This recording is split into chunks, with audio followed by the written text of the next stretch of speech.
मैं ज्योतिष शास्त्री रमेश चौबे उपस्थित हूँ आपके समक्ष। इसके पहले मैंने प्रत्येक लग्न के बारे में आपको बताया था कि लग्न का में कौन सी राशि हो तो उसका क्या प्रभाव पड़ता है, और अलग अलग भाव के बारे में यानी कुंडली के 1 से लेके 12 भाव तक की चर्चा करके मैंने आपको बताया था। अब एक अत्यंत ही महत्वपूर्ण विषय आज मैं आपको बताऊंगा कि मेष लग्न यानी कि मैं 1 से लेकर के 12 लग्न तक की चर्चा करूंगा एक एक करके, और मैं बताऊंगा कि मेष लग्न से लेकर के और मीन लग्न पर्यंत कौन से ग्रह कारक होते हैं और आपको कौन सी ग्रह का रत्न धारण करना चाहिए, और यदि वो कहाँ पे बैठे हों आपके कुंडली में वो ग्रह तो आप उनका रत्न धारण कर सकते हैं, ये मैं आपको बताऊंगा। तो सबसे पहले हम बात करेंगे मेष लग्न की। जैसे कि मैंने आपको बताया है कि मेष लग्न जो है वो अग्नि तत्व का लग्न है। मंगल उसके स्वामी होते हैं उस लग्न के, और वो चर लग्न है यानी कि चलायमान। यदि लग्न में आपके 1 नंबर लिखा हो तो आपका मेष लग्न होता है। तो ऐसे जो व्यक्ति होते हैं वो ज़्यादा एक जगह रुक के टिक के काम करना पसंद नहीं करते हैं, वो जल्दबाजी में रहते हैं हमेशा। मेष लग्न के लोग हर काम को जल्दीबाजी में करना पसंद करते हैं। जल्दीबाजी उनके व्यक्तित्व में शामिल होता है। अब मैं आपको बात बता दूं कि यदि लग्न में यदि अग्नि तत्व की राशि है तो कुंडली के जो हमारे 3 जो त्रिकोण भाव हैं, लग्न, पंचम और नवम, तो तीनों में ही अग्नि राशियां ही होती हैं। जैसे कि लग्न में यदि 1 नंबर लिखा है तो वो हो गया आपका अग्नि तत्व का, वो भी राशि हो गया। 5 नंबर में आपकी सिंह राशि पड़ेगी, वो भी अग्नि तत्व का, और 9 भाव में धनु राशि पड़ेगी, वो भी अग्नि तत्व का ही राशि है।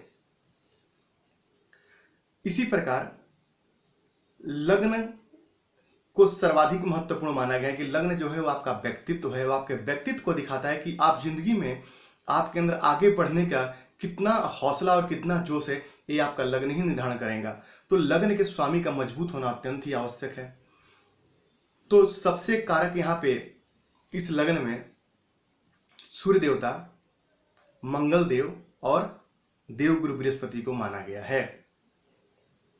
देवगुरु बृहस्पति के यहाँ पे 2 राशियां हैं, एक कुंडली के 12वें भाव में और एक 9वें भाव में। तो मूल त्रिकोण में एक राशि होने की वजह से यहाँ पे देवगुरु बृहस्पति को अकारक नहीं यानी कि कारक माना गया है, क्योंकि 9वें भाव में उनकी राशि है। तो आप 12 नंबर में उनकी राशि देख करके और वहां विचलित होने की कोई आवश्यकता नहीं है।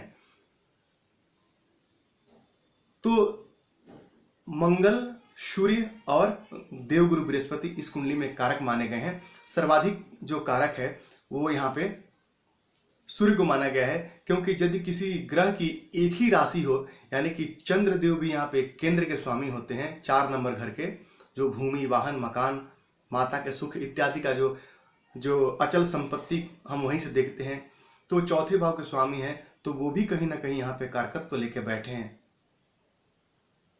यहाँ पे शनिदेव को 10 नंबर और 11 नंबर की यानी कर्म भाव और आय भाव का स्वामी यहाँ माना गया है। तो यहाँ पे जो शनिदेव होते हैं वो लग्नेश का मित्र न होने की वजह से अकारक हो जाते हैं, यानी कि उतना अच्छा फल प्रदान नहीं करते हैं। लेकिन चूंकि केंद्र में उनकी एक राशि है, तब उनकी महत्ता कहीं ना कहीं थोड़ी बढ़ जाती है और उनका भी महत्व इस लग्न में शामिल है। लेकिन उनका रत्न धारण करने के पहले बहुत ही सोच विचार करके तब उनका रत्न धारण करना चाहिए। अब मेष लग्न के मान लीजिए आपका मेष लग्न है और मंगल यदि आपके लग्न में बैठे हों, दूसरे भाव में बैठे हों, चौथे भाव में वो नीच के हो जाते हैं। लेकिन यदि चंद्रमा उनके साथ बैठे हों या चंद्रमा यदि 10वें भाव में बैठे तो उनकी 7वीं दृष्टि मंगल पे पड़ेगी, तो उनका नीचत्व तो भंग हो जाएगा। तो इस स्थिति में आप मंगल का रत्न, यदि मंगल चौथे भाव में नीच के बैठे हों तब भी धारण कर सकते हैं। यदि मंगल 5वें भाव में बैठे हों तब भी आप उनका रत्न पहन सकते हैं। यदि मंगल 7वें भाव में बैठे हों तब भी आप उनका रत्न पहन सकते हैं। यदि मंगल आपकी कुंडली के 9वें भाव में बैठे हों तब भी पहन सकते हैं। यदि मंगल आप कुंडली के 10वें भाव में बैठे हों, वहाँ उच्च के हो जाते हैं, तब भी आप उनका रत्न पहन सकते हैं। और वहीं यदि मंगल आपकी कुंडली के 11वें भाव में बैठे हों तब भी आप उनका रत्न पहन सकते हैं। वहीं यदि वो कुंडली के 3रे भाव में, 6ठे भाव में, 8वें में और 12वें में बैठे हों तो वहाँ पे आप मंगल के बीज मंत्रों का जाप करके और अपने मंगल को मजबूत कर सकते हैं। हनुमान जी की आराधना करके मंगल को मजबूत कर सकते हैं। लेकिन एक बात मैं आपको और बता दूं कि मेष लगन है और मंगल का रत्न यदि आप धारण करेंगे तो हो सकता है कि थोड़ी आपके अंदर उग्रता बढ़ जाए, यानी आपका क्रोध करने की जो क्षमता है उस पर आप नियंत्रण रख पाए।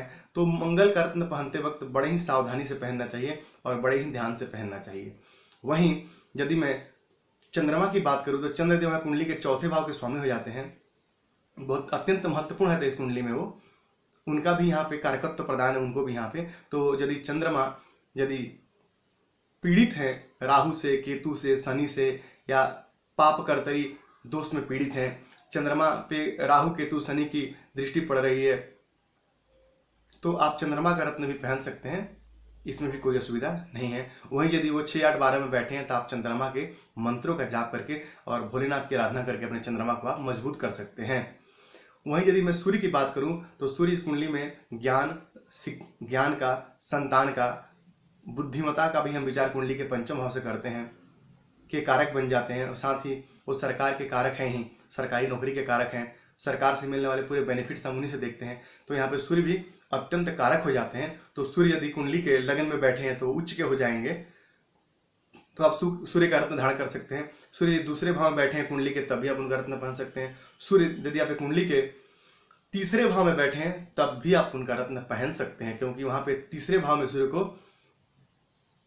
कारकत्व प्रदान तो नहीं कहूंगा, लेकिन वहां पे बैठ करके 3, 6 और 11 में और 10 में क्रूर और पापक ग्रह जो है वो अच्छा फल प्रदान करते हैं, तो आप सूर्य का रत्न पहन सकते हैं। साथ ही वो कुंडली के चौथे भाव में बैठे हैं तब भी आप पहन सकते हैं। 5वें में बैठे हैं तो निस्संदेह पहनिए।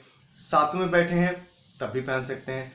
9वें घर में बैठे हैं तब भी पहन सकते हैं। 10वें में और 11वें भाव में बैठे हैं तब भी आप सूर्य का रत्न माणिक्य पहन सकते हैं। और वहीं यदि कुंडली के छठे भाव में भी यदि यहाँ सूर्य बैठे हैं तब भी आपको खराब फल प्रदान नहीं करेंगे। क्यों? क्योंकि छठे भाव जो नौकरी का होता है हमारे, वहां से हम जॉब का विचार करते हैं, तो छठे भाव में सूर्य बैठ के सरकारी नौकरी भी कहीं ना कहीं देते हैं। ऐसा मैंने कई कुंडलियों में देखा है।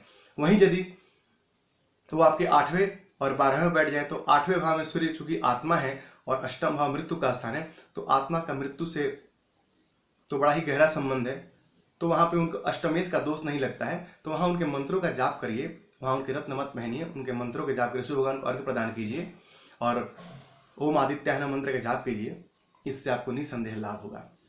वहीं यदि मैं देवगुरु बृहस्पति की बात करूं तो यहाँ पे बृहस्पति कुंडली के 9 भाव के स्वामी हो जाते हैं और कारकत्व प्रदान है इस लग्न में उनको। वो उच्च शिक्षा के, वो आपके धर्म के, वो आपकी छोटी मोटी विदेश यात्राओं का विचार हम वहीं से करते हैं, उन सारी चीजों के कारक हो जाते हैं, तो अत्यंत महत्वपूर्ण हो जाते हैं। तो वहां पे आप देवगुरु बृहस्पति यदि आप कुंडली के लग्न में बैठे हैं तो वहां पे उनको दिग्बल प्राप्त है, तो लग्न में बैठे देवगुरु बृहस्पति का रत्न आप पहन सकते हैं। यदि कुंडली के द्वितीय भाव बैठे हैं वहां भी उनको कारकत्व प्रदान है, वहां भी आप उनका रत्न पहन सकते हैं। कुंडली के तीसरे भाव में यदि बैठे हैं तो विचार करके तब पहनना चाहिए, किसी ज्योतिषी से दिखा लीजिए उसके बाद पहनिए। चौथे भाव में बैठे हैं उच्च के हो गए तब भी आप उनका रत्न पहन सकते हैं। कुंडली के पंचम भाव में बैठे हैं अत्यंत श्रेष्ठ, क्यों? क्योंकि पंचम भाव में उनको कारकत्व प्रदान है और एक त्रिकोण के स्वामी होकर दूसरे त्रिकोण में बैठेंगे तो निस्संदेह अच्छा फल प्रदान करेंगे, तो वहां भी आप उनका रत्न पहन सकते हैं। वहीं यदि कुंडली के सप्तम भाव में बैठे हैं, यदि अकेले नहीं बैठे हैं तो उस भाव का नाश नहीं करेंगे, क्योंकि कारको भाव नाशाय वाला सूत्र वहां पे लागू होगा, तब भी आप वहां उनका रत्न पहन सकते हैं। कुंडली के 9 भाव में बैठे हैं तो निस्संदेह पहन सकते हैं। 10वें भाव में वो नीच के हो जाते हैं, तो यदि शनि देव की दृष्टि उन पे पड़ती है, शनि 7 में बैठे हैं शनिदेव, या शनिदेव की कैसी भी दृष्टि उन पे तीसरी, 7वीं या 10वीं कोई भी दृष्टि उन पे पड़ जाए तो उनका निश्चित्व भंग हो जाएगा, तब भी आप उनका रत्न पहन सकते हैं। और नहीं तो मैंने ये देखा है कि देवगुरु बृहस्पति जो है वो सर्वाधिक शुभ ग्रह हैं, तो नीच के भी बैठे हैं और आपको कहीं ना कहीं संतान इत्यादि को लेकर समस्या हो सकती है, तो आप उनका रत्न पहनिए, निस्संदेह आपको लाभ होगा। ये मेरा आजमाया हुआ है, आप ये करके देखिए, वहां रत्न उनका पहन सकते हैं आप। वहीं यदि 11वें भाव बैठे हैं तब भी आप उनका रत्न पहन सकते हैं।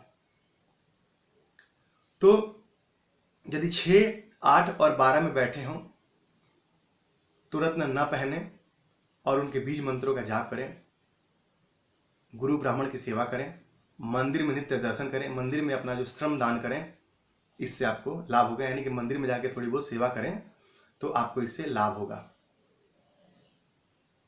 उनके बीज मंत्रों का जाप मैं सभी ग्रहों का बार बार कहता हूँ कि बीज मंत्रों में इतनी शक्ति है कि कुछ भी संभव है। तो बीज मंत्रों का जाप आप निसंदेह कर सकते हैं। और यदि मैं यहाँ पे शनिदेव की बात करूं, क्योंकि उनको भी एक केंद्र का और एक आय भाव का, 2 भाव का उनको स्वामित्व प्रदान है यहाँ पे, तो उनकी स्थिति को देखते हुए और तब आप किसी विद्वान ज्योतिषी की सलाह से उनका रत्न पहन सकते हैं। वो समय पे डिपेंड करेगा कि उनकी क्या स्थिति है, वो कहाँ बैठे हैं, किस भाव में बैठे हैं। क्योंकि देखिए एक ही ग्रह जो है ना, वो अलग अलग लग्नों में अलग अलग प्रकार के फल देते हैं, या उसी लग्न में उनके प्लेसमेंट डिपेंड करती है कि वो किस भाव में बैठे हैं कुंडली के, उस भाव के अनुसार वो कारक या अकारक या अच्छा या बुरा फल प्रदान करने वाले बनते हैं आपको। एक एग्जाम्पल मैं आपको देता हूं। जैसे मान लीजिए कि शनि या दसम भाव के स्वामी हो जाके आपके कुंडली के पराक्रम भाव में बैठ गए, तो शनि तो तीसरे भाव में उनको कारकत्व प्रधान है वहां पे, तो जातक अपने पराक्रम से अपने कर्म की उन्नति कर लेगा, यानी कि जितना पराक्रम करेगा उतनी उसके कर्म में उन्नति होगी। तो देख लीजिए, उसके बाद रत्न पहनिए उनका। तो मुझे यकीन है कि आज मैंने आपको जो बताया आपको पसंद आया होगा। यदि पसंद आया तो आप मेरे चैनल को सब्सक्राइब कीजिए, लाइक कीजिए, और अपने बारे में कुछ पूछना चाहते हैं तो कमेंट में पूछिए, मैं निसंदेह आपके सवालों का जवाब दूंगा। तो मुझे यकीन है कि आज का प्रोग्राम आपको अच्छा लगा होगा। तो आज के लिए इतना ही। नमस्कार।